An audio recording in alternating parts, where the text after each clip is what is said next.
You might not really like this, but out of a lot of UX designers who are trying to build their UX portfolio projects, only very few people actually bring in very good ideas. Not because these people are really, really good. It's because the others are stuck in what I call this as perfect premise paradox. See, the thing is, we want very good ideas to be there in your portfolio projects because our portfolio is something which we are really, really proud of. We all want to get there. But the point is, a lot of us are just chasing the wrong things. All of us are just chasing the perfection of our portfolio, which ironically puts us in a paradox which doesn't give that perfection, and we're continuously stuck not knowing what to do for our portfolio, and we're just literally doing nothing, probably just watching Netflix out there. You all relate with it? Then this video is definitely for you. See, I should tell you one thing, right? We have always seen those peers, all those people around us who supposedly get in really, really good ideas. We just think that they're like, man, every time this person brings up the idea of like, it's so good, right? I wish I'm so smart as this person, right? How many other times you have actually felt this, right? It happened to you. It happens to me as well, even now. But the thing is, we really envy these people. You know what? We really want to either aspire to become like them, or we actually want to outsmart them, right? But the point is, we don't know how. What is it that these people are doing much better than what we are doing? What is it which is making us blocked when we especially want very, very good ideas, very, very good things to actually crack things in our portfolio, especially when we know that we have great potential? But seemingly these people are so relaxed, so chill, they're just doing things and they seem to be cracking very, very good ideas. What is happening? Let's actually break this down. Okay. So the thing is, you need to really understand one thing. If you have to really, really become very good at ideation, it just doesn't come instantly, right? We're all not like ChatGPTs or Geminis or any AI tools where like, hey, you know what? I need ideas for this project and here you go, 100 ideas. It won't work like that, right? I'll tell you one thing. An expert is not someone who actually can generate ideas instantly. An expert is someone who can actually do the practice of going and getting ideas over time. Right? Confused, right? Let me explain. So tell me one thing. If you consider cricket, comment whom you consider to be an expert in cricket. Probably I can take, God of cricket, Sachin Tendulkar. So what makes Sachin Tendulkar God of cricket? Okay, let's ask Mamsi. Mamsi? Yep. What makes Sachin Tendulkar God of cricket? Skill, perseverance, and adapting to situations.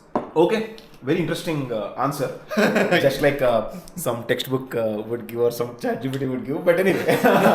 No. See, like if you ask the same question about Dhoni, you would have answered probably same. Not you. Not you, because he's not a Dhoni fan. But anyway. Tala for a reason, biggest fan. Okay, see, the thing is, Sachin is not just a skilled player.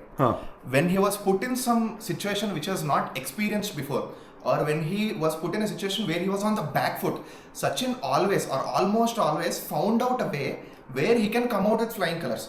Just a small example, Sachin really struggled with his cover drive at some point of time. Correct. Whatever cover drive he played, he got out, caught it, slip or whatever. Correct.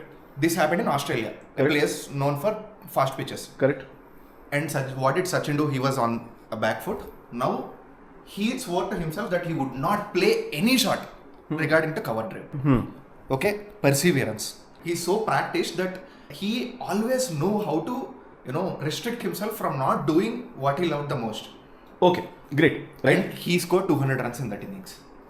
Amazing. Perfect. Very good example. Right? Now, see, if you really look at this example, you'll understand one thing.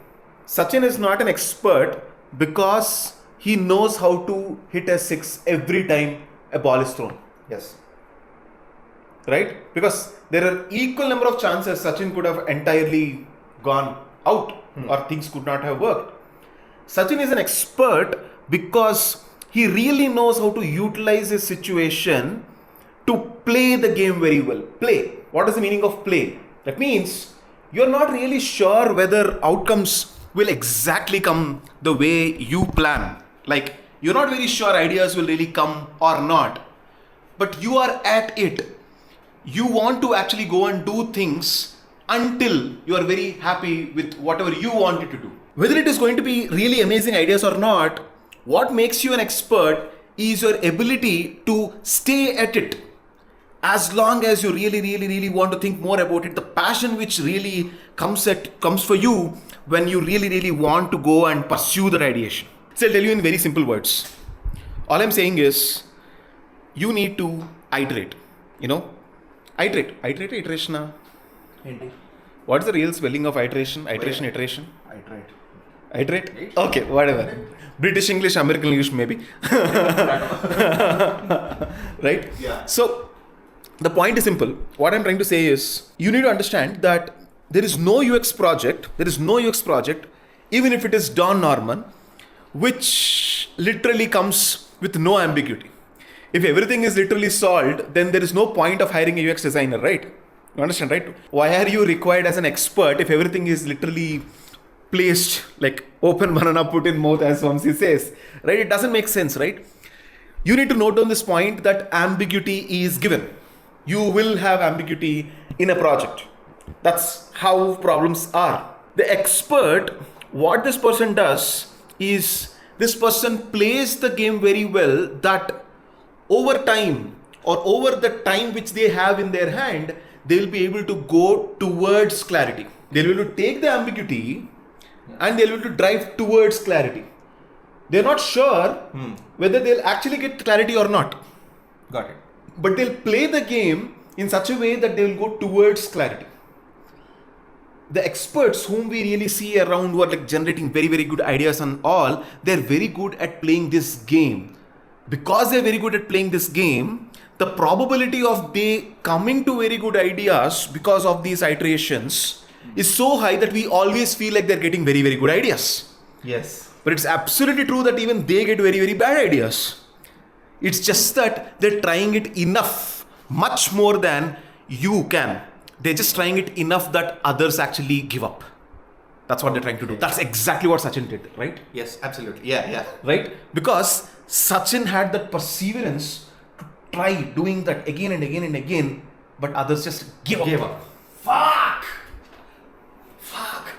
Sachin taught me UX today. Right? That's the thing, guys. So, you need to really understand, if you really have to put this in your projects, very simple, guys. Let's say you're starting on whatever base idea you have, right? Take a base idea. It might be the crappiest idea out there. Don't worry, just put it on paper. Get me a paper. Right, paper. Yeah. Paper. Okay. See, like, take a paper, okay? Put your first idea out there. It is going to be crappy. In fact, just write, this is the most crappiest idea. Yes, sure. It's going to be like that. Right? Because in the starting of the project, everything is very ambiguous, right? And then, iteration 1, a slightly better idea. Having some reasoning about what is the change which you're going to make. Probably go look at some competitors, probably go and talk to some people. Probably you just think more about it, right? Next version of your idea. Then, iteration 2, slightly better. Iteration 3, add few things. Iteration 4, remove few things. Right? Like, I mean, iteration need not always be about adding things. It can also be about removing things as well, right? Yes. Because the good part is, see, your idea might go in a direction where things are going very complex at one point, or it might go towards a direction where things are becoming very simpler. Or you can also end up that the first idea you had is ultimately what you reached after some 72 iterations, right? But what will happen over these 72 iterations is, in iteration 0, iteration 1, you had very less clarity, but iteration 72, even though it was the first idea, whatever which came, you have absolute very high clarity that it might work. Okay. That's the beauty about iterations. Bro, I actually remember a point the other day when I was attending a call. Okay. So you were talking about this point, iterations, and Yeah. I vividly remember the word 70 because I won't forget this point, bro. I swear. Because when you said you will go and do 30 iterations, 40 iterations, 50 iterations, then you will stop at 72 iterations and then submit your project or work. Yeah. You'll stop at there. Not because you came up with the best solution or best product. You came up with the best product and you stopped at 72 because that was the best thing you could come up with the given time. Correct. Because the time is up. Yes, Simple. And Simple, I won't forget that point, bro. I was mind blown. Because a good designer, especially an expert, can always iterate further. They're not an expert because they got the best idea. Remember? Yes. They can always make themselves better, their idea better. Understood. That's why you only stop because the time ran up. That's it. The time is up. But given time, you know that you can move forward, you can also iterate and make your idea better. That's an amazing point, right? Yeah, bro. So, if we are really thinking that all it takes is I need to keep trying and trying and trying until I just submit the project and I can always make it better. Yeah. What is really stopping us? Our mental block that we need to get the best ideas out there. We need to literally put things over there only if that is something which I will never get judgment from. This mental block is just stopping us. But please go and utilize what I said today. Write down, put down things, sketch out every iteration out there, whether it is working, whether it is not working. I'm telling you, this practice will make you ideate really well. Right? But what really happens is, when you ideate, you want inspiration, right? But the problem is, you largely misunderstand what inspiration means, right? Because what does inspiration mean? Copying. This is what people think, right? To really understand what inspiration is, you need to definitely watch this video, right? In this video, we talk about how is it that you can really come up with UX ideas from literally randomness. From this random object, which Charan sees over here, he gets an amazing idea for a UX project. You should definitely watch that video. Okay, so if you have this in your mind, I hope all of you will just go into the practice of going and iterating without worrying about perfection. Thank you so much. Stay subscribed.